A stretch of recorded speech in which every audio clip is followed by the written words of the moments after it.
Welcome to genius classes by Rajesh sir. तो आज देखेंगे हम लोग हिंदी के बारे में। इससे पहले मैं 1 से लेकर 5 का क तक करवा चुका हूँ। तो आज देखेंगे ख का क्वेश्चन आंसर। अगर वो वीडियो नहीं देखे हैं तो जाके कृपया देख लीजिए, उसके बाद ये वीडियो देखिए। ख नंबर क्वेश्चन देखिए। खोखा के दुर्ललित स्वभाव के अनुसार ही सेनों ने सिद्धांतों को भी बदल लिया था। इसका आंसर देखिए। प्रस्तुत पंक्तियाँ हमारी हिंदी की 20 के दांत शीर्षक पाठ से ली गई हैं। इसके लेखक नलिन बिलोचन शर्मा जी हैं।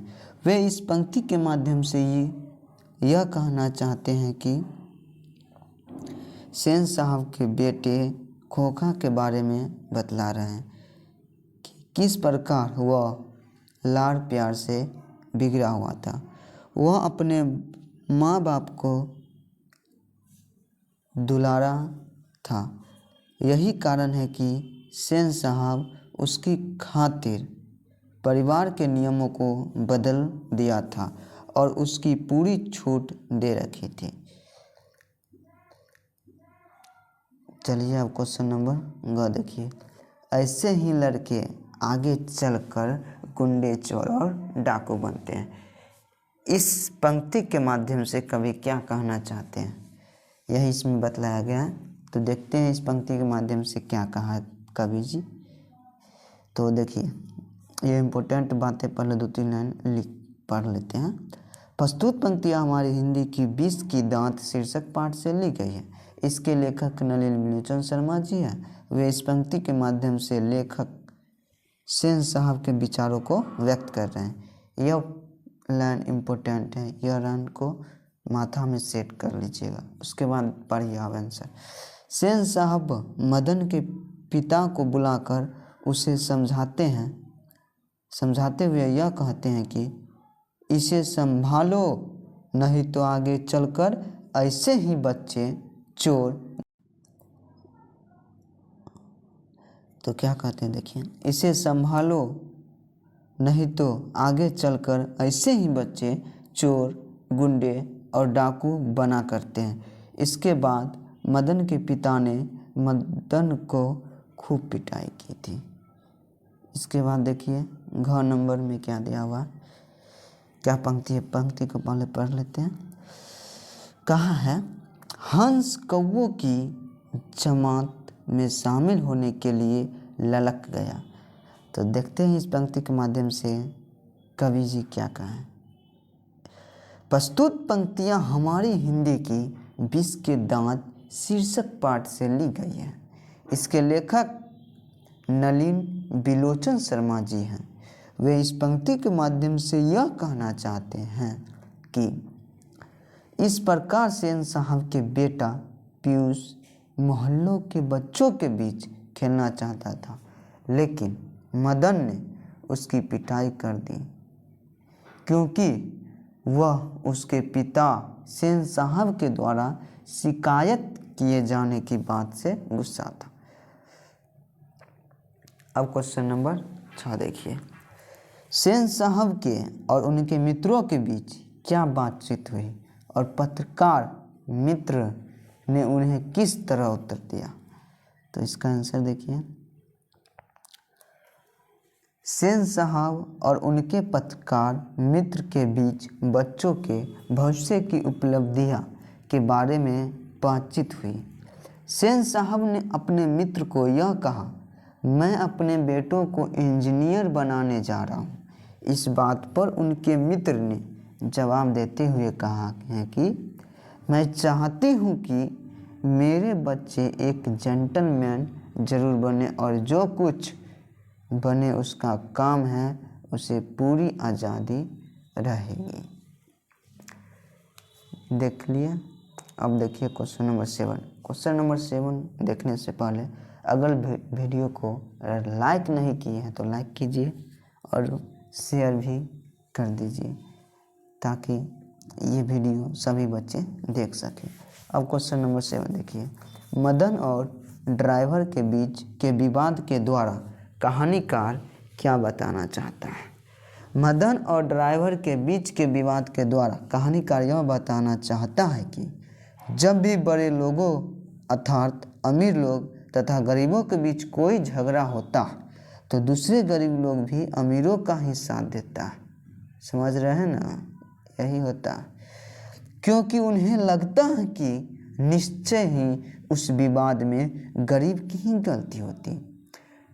कुछ भी हो जाए, कितनों अमीर अगर गलती कर ले तो गलती किस पर ठहराया जाता है, गरीबी पर ठहराया जाता है। ये बात समझ लीजिए। अब क्वेश्चन नंबर 8 देखिए, कासू और मदन के बीच झगड़े का कारण क्या था। इस प्रसंग के द्वारा लेखक क्या दिखाना चाहता है। देखिए, कासू और मदन के बीच झगड़े का कारण क्या था। कासू गली में खेल रहे बच्चों के साथ खेलना चाहता था। कासू किसके साथ, बच्चे के साथ खेलना चाहता था। वह पूरी रोक के साथ मदन को कहता, हमको लट्टू दो, हम भी खेलेंगे। अन्य बच्चे कुछ नहीं बोले, लेकिन मदन उसे लट्टू नहीं देता तो कासू मदन को मारता है। तो इसके बदले में मदन भी कासू को पीटता।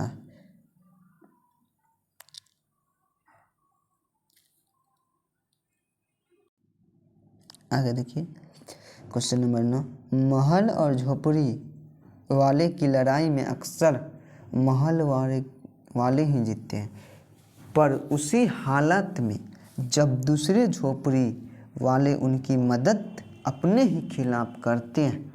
लेखक के इस कथन को कहानी से एक उदाहरण देकर पुष्ट कीजिए। देखिए एक उदाहरण, महल और झोपड़ी वालों की लड़ाई में अक्सर महल वाले ही जीतते हैं, उसी हालत में जब दूसरे झोपड़ी वाले उसकी मदद अपने ही खिलाफ करती हैं। इस कथन के द्वारा लेखक यह बताना चाहते हैं कि प्रायः गरीब लोग भी अमीरों का ही साथ देती हैं, न कि गरीबों का। इसका प्रत्यक्ष उदाहरण हम सेन साहब के ड्राइवर में देख सकते हैं। तो समझ गए। आप लोग लिखते रहिए, वीडियो को पॉज कर करके लिखिए और ठीक से याद कीजिए, रट्टा नहीं मारिए, इसको समझिए। कहानी को नहीं पढ़े तो पढ़िए, एक बार में नहीं समझ में आता है तो दूसरा बार भी पढ़िए, लेकिन कहानी को जब आप समझ जाइएगा तो आपको क्वेश्चन याद करने का ज़रूरत नहीं होगा। रोज़ रोज़ अपने बेटे मदन की पिटाई करने वाला गिरधर मदन द्वारा कासू की पिटाई करने पर उसे दंडित करने की बजाय अपनी छाती से क्यों लगा लेता। तो देखिए इसका आंसर, रोज़ रोज़ अपने बेटे मदन की पिटाई करने वाला गिरधर मदन द्वारा कासू की पिटाई करने पर उसे दंडित करने के बजाय अपनी छाती से लगा लेता, क्योंकि उसे इस बात की खुशी होती है कि उसका बेटा उसकी तरह डरपोक नहीं है, क्योंकि वह स्वयं सेन साहब से अक्सर भय खाता है। अब देखिए क्वेश्चन नंबर 11 की कह रहा है, सेन साहब मदन, कासू और गिरधर का चरित्र चित्रण करें। क्या कह रहा है, चरित्र चित्रण करें, यानी कि हम पहले सेन साहब के बारे में देखेंगे, फिर मदन, फिर कासू और गिरधर के बारे में बारी बारी से देखते हैं। तो 20 के दांत कहानी शीर्षक में अनेक पात्र हैं, जिनमें कुछ प्रमुख जो निम्नलिखित है। देखिए सेन साहब के बारे में पहले देखते हैं। सेन साहब इस कहानी में पूंजीपति वर्ग का निधित्व करता है, जो अपने बेटे बेटियों में काम करता है, बेटे बेटियों में करता है। साथ ही साथ वह गरीबों को पसंद नहीं करता।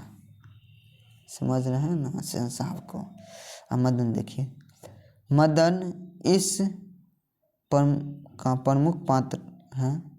सारी कहानी उसी के इर्द गिर्द घूमती है। वह एक निडर बालक है जिसे पैसों वालों को भय नहीं है। अब कासू देखिए, कासू सेन साहब का इकलौता बेटा जो लाड़ प्यार में बिगड़ा हुआ है। वह परिवार के किसी नियम को नहीं मानता था। अब देखते हैं आगे देखिए गिरधर के बारे में।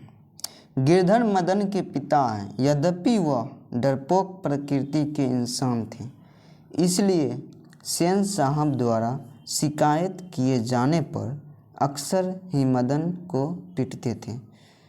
सेन साहब मदन और कासू के बारे में ऊपर लिखा हुआ है। क्वेश्चन नंबर 12 देखिए, सूत कहानी में लेखक ने अपने लेखनी के माध्यम से व्यंग्य प्रदर्शित किया।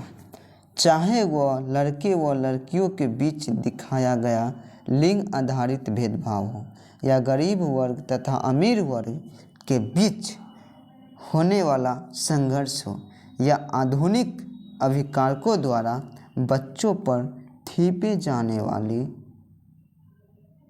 निर्णयों पर कटाक्ष किया हो। तो आज के लिए इतना ही। क्वेश्चन नंबर 14 इम्पोर्टेंट नहीं है, यह एग्ज़ाम में नहीं ही पूछता। तो अगर मैंने मेरे चैनल को सब्सक्राइब नहीं किए हैं अभी तक, तो कृपया जाके सब्सक्राइब कीजिए और लाइक कीजिए वीडियो अगर अच्छी लगी हो तो थैंक यू, धन्यवाद।